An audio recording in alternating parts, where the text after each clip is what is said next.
김문수 고용노동부 장관 나오셔서 인사해 주시기 바랍니다.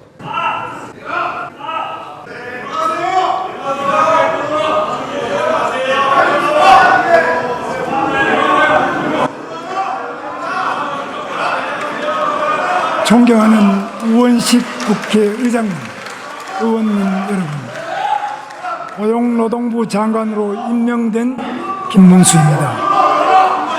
부족한 점이 많은 제가 고용노동부 장관으로 소임을 맡게 되어 무거운 책임감을 느낍니다.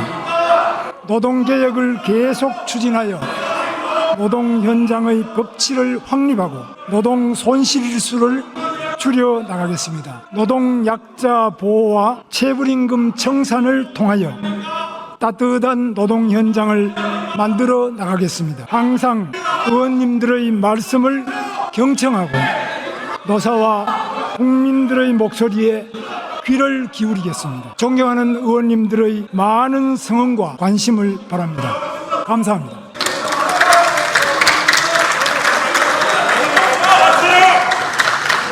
김미애 의원 나오셔서 질문해 주시기 바랍니다.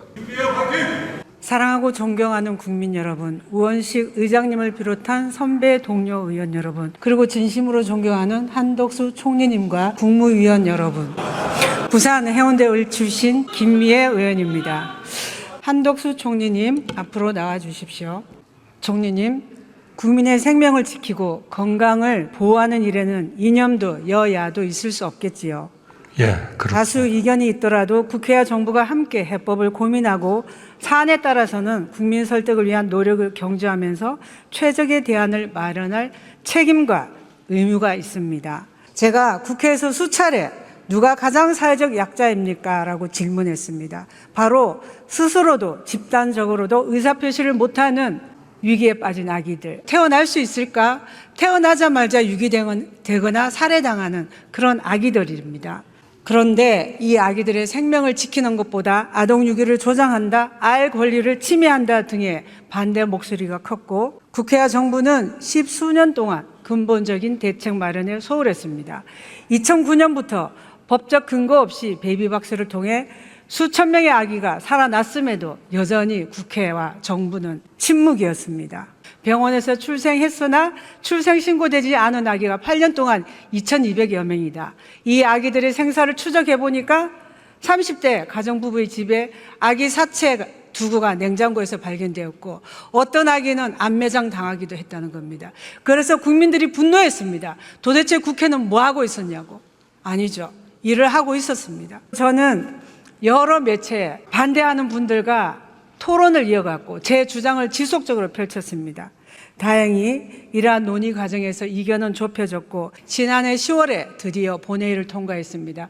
그리고 올 7월 19일부터 시행되고 있습니다. 작년에 의원님께서 2월 달에 국회에서 정말 눈물로써 연설하시는 것을 제가 잘 들었고, 저도 몇십 년을 국회의 정책과 입법을 위해서 출입을 했습니다만, 의원님께서 질의를 하시고 마치시는데 전 의원님들께서 아주 만장일치 박수를 치시는 것은 사실은 제가 작년에 처음 봤습니다. 굉장히 감동했습니다. 그리고 올해 7월 19일 날 그 법이 실행이 된다고 했는데, 이렇게 누군가가 이 7월 19일이 얼마나 의미가 있는 그 법이 실행되는가 하는 것에 대한 관심이 제가 생각하는 것보다는 훨씬 적지 않나, 이런 생각을 했습니다. 그래서 제가 총리실에 지시를 해서 이 법안에 대한 상세한 내용을 다시 한번 우리가 언론에 설명을 좀 드리자 했는데, 사실은 저희가 설명을 해가지고 드리긴 했습니다만 이미 드리기 전에 모든 언론들이 이 1308과 우리 의원님께서 발의하신 이 법에 대해서 다 특별 특집을 준비를 하고 있었습니다. 그래서 사실 저는 별로 한 일이 없게 됐습니다만 7월 19일 날이 정말 그런 의미 있는 일로서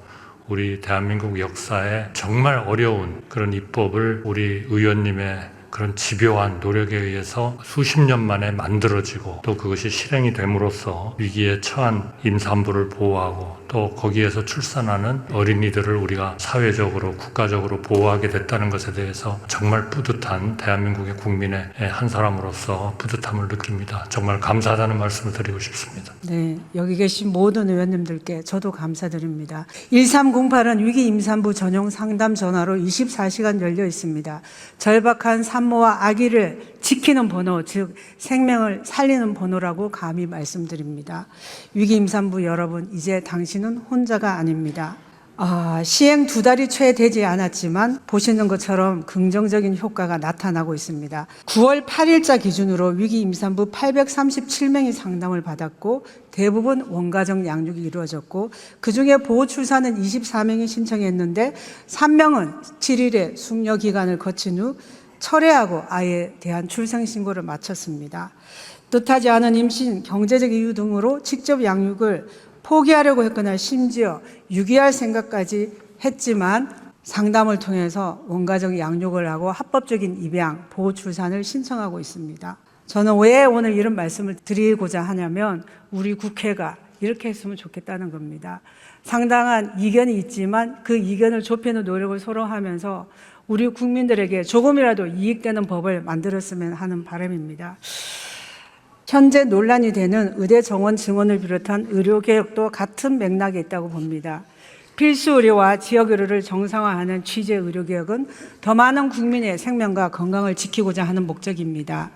초고령화 사회의 진입, 이미 2년 전에 아시다시피 서울 아산병원에 근무 중인 간호사가 뇌출혈로 쓰러졌는데 해당 병원에 수술 집도의가 없어서 다른 병으로 이송해서 사망한 사건이 있었고 또 소아응급실 뺑뺑이 등 여러 이 응급실 뺑뺑이는 수년 전부터 제기되어 온 문제입니다.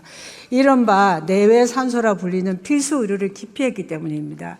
이를 위해서 또 지역의료 붕괴를 정상화를 위해서 의료개혁을 해야 되겠다는 것이고 그 방향에 있어서 우리 정부는 의사수가 절대적으로 부족하다는 국민적 동의하에 의대 정원을 먼저 발표했습니다.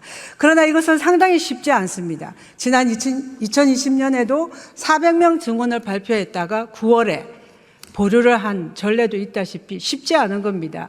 그래서 이에 대해서는 더 촘촘하고 세밀한 준비가 있어야 됩니다.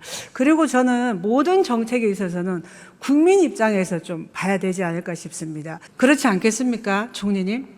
네, 당연한 말씀이고요. 의원님 잘 아시다시피 의료개혁은 너무나 이제까지 우리 의료계가 주장하시던 그런 의견을 담고 있습니다. 우리 의사 선생님들이 정말 선의에 의해서 그런 필수 의료에서 생명을 구하기 위해서 노력을 했을 때 다소 문제가 됐었던 것에 대한 이 과도한 하나의 그런 사법적 그런 형사적 조치 이런 것들을 합리적으로 개선을 해야 된다.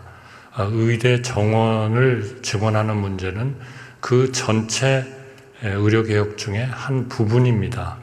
정부도 열심히 노력을 하겠고 또 우리 의료계도 적극적으로 좀 참여해서 같이 성취시키는 그런 의료개혁이 꼭 됐으면 좋겠습니다.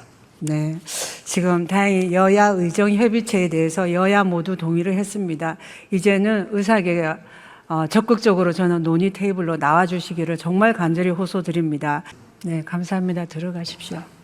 존경하는 국민 여러분, 당면한 갈등을 조정하고 해법을 도출하기 위해서는 국회와 정부만으로는 한계가 있습니다. 국민 여러분들도 함께 해주셔야 됩니다. 의료개혁